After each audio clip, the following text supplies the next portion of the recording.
উপর থেকে দেখা গেলে আমাদের ২৫০০ বাজারটাকে যেমন দেখা যায়।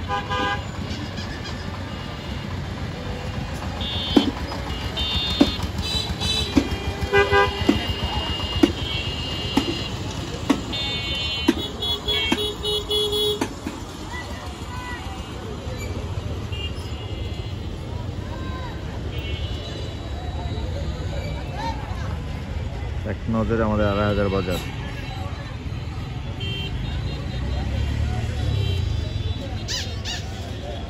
যেটা হচ্ছে আমাদের ২৫০০ বাজারের মসজিদের মাইক দেখা যাচ্ছে, মসজিদ দেখা যাচ্ছে।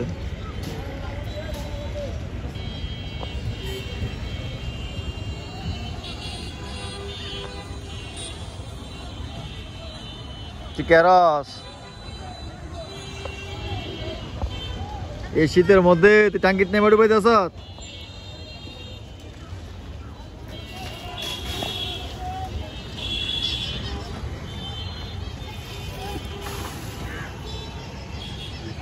আর ২৫০০ বিল্ডিং আর বিল্ডিং, খুবই নাইস একটা লুক, দারুণ ভিউ।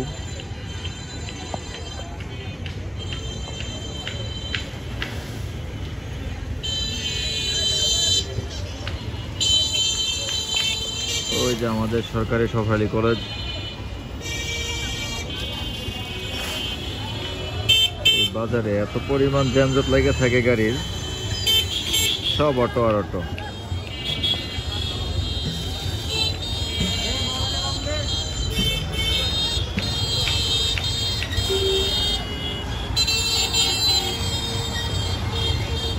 এই বাজারে দোকানের ভাড়া এত বেশি, ব্যবসায়িকদের অনেক ক্ষতি বাড়ার জন্য। এই যে একটা চীনের সাবড়া দেখতেছেন, এটার থেকে বাড়ানো বছরে ৪ লাখ টাকা। এই যেটুকু জায়গা থেকে টিনের।